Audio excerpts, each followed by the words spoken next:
तर छत्रपती संभाजीनगरमधून ही दृश्य सध्या समोर येत आहेत। छत्रपती संभाजीनगरच्या शहागंज परिसरामध्ये सध्या अतिक्रमण विरोधी कारवाई ही केली जाते। या ठिकाणी पोलिसांचा बंदोबस्तही तैनात असल्याचं पाहायला मिळतंय, तर नागरिकही मोठ्या संख्येने या ठिकाणी उपस्थित असल्याचं दिसून येतंय। त्यामुळे सध्या राज्यभरातच अतिक्रमण विरोधी कारवाई ही सध्या अधिकच केली जात असल्याचं दिसून येतंय। यातच छत्रपती संभाजीनगरमध्ये शहागंज परिसरामध्ये ही अतिक्रमण विरोधी कारवाई ही सध्या केली जाते। तर ही दृश्य छत्रपती संभाजीनगरमधून समोर येत आहेत। या संदर्भात अधिक माहिती घेऊयात आमचे प्रतिनिधी विजय चिडे यांच्याकडून। विजय, छत्रपती संभाजीनगरमध्ये ही कारवाई केली जाते, काय अधिक अपडेट?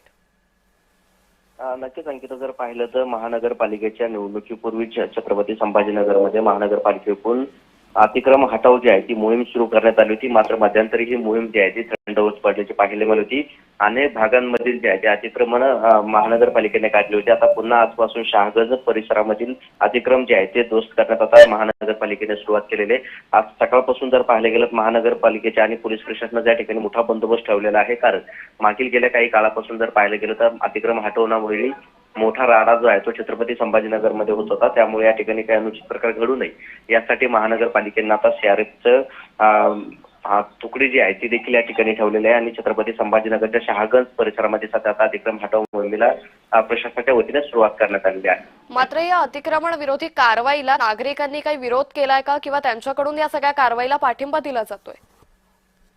नक्कीच जर पाहायला गेलं तर काही नागरिक जे आहेत त्या कारवाईला विरोध करत असल्याचे आपल्याला पाहायला मिळतात, तर काही ठिकाणी पाठिंबा देखील दिलेला आहे। कारण महानगरपालिकेने 2 दिवसापासून या परिसरामध्ये गाडी फिरवली होती आणि संबंधित अतिक्रम करणाऱ्यांना सूचना देखील दिली होती, नोटीस देखील बजावली होती। जे तुमचं अतिक्रमणामध्ये साहित्य आहे ते काढून घेण्यात यावे, ज्या दुकानं लावण्यात आलेल्या आहे त्या देखील काढण्यात यावं असं अतिक्रम हटव मोहिमेने यापूर्वीच त्या भागामध्ये सांगितलेलं आहे। त्यामुळे अनेकांनी या ठिकाणी अतिक्रम काढून घेतल्याचं देखील पाहायला मिळतं, तर काही ठिकाणी नागरिक जे आहेत ते देखील विरोध करत आहे।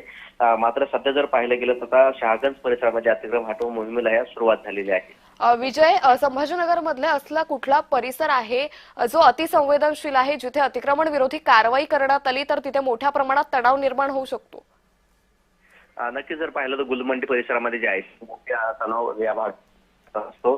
त्यामुळे या ठिकाणचं अतिक्रम हटवण्यासाठी प्रशासनाला मोठी शक्कल जी आहे त्या ठिकाणी लढावं लागणार आहे, कारण या ठिकाणी संबंधित नागरिक जे आहेत ते देखील आक्रमक होत असतात। यापूर्वी देखील त्या ठिकाणी अतिक्रम हटव मोहिमेला त्यांनी विरोध केल्याचा पाहायला मिळाला होता। त्याचबरोबर अनेक भागांमध्ये जे आहे ते औरंगपुरा या परिसरामध्ये देखील विरोध जो आहे तो पथकाने केला होता। त्यामुळे त्या ठिकाणची कारवाई जी आहे ती थंडवण्यात आली होती। मात्र आता सध्या पुन्हा अतिक्रम मोहिमेला सुरुवात करण्यात आली, त्यामुळे आता ज्या भागांमध्ये अतिक्रम हटवलेलं नाही त्या भागांमध्ये आता पुन्हा एकदा अतिक्रम हटवले जाणार आहे। त्यासाठी मोठा पोलिसांचा फौजफाटा देखील आता त्या अतिक्रम हटव पथक जे आहे ते महानगरपालिकेचं सोबत घेऊन येत असल्याचं पाहायला मिळतंय। निश्चित विजय, या संदर्भातले अपडेट घेत राहू। तुर्तास धन्यवाद आपण दिलेल्या सविस्तर माहितीसाठी। त्यामुळे छत्रपती संभाजीनगरमध्ये अतिक्रमणाविरोधात ही कारवाई सध्या केली जाते। मधल्या काळात निवडणुका होत्या, त्या दरम्यान ही अतिक्रमण विरोधी कारवाई थांबवण्यात आली होती। मात्र आता पुन्हा एकदा पालिकेकडून या अतिक्रमणाविरोधात कारवाईचा बडगा उगारण्यात आलेला आहे। शहागंज परिसरातला हा सगळा दृश्य सध्या समोर येत आहे। या ठिकाणी नागरिकांची जितकी संख्या आहे त्याच प्रमाणात पोलिसांचा बंदोबस्तही तैनात करण्यात आलेला आहे। या ठिकाणी कुठल्याही प्रकारे तणावाची स्थिती निर्माण होऊ नये यासाठी काळजी घेतली जाते। या सगळ्या दुकानदारांना यापूर्वी नोटीस देण्यात आली होती, आपली दुकानं रिकामी करा असं सांगण्यात आलं होतं।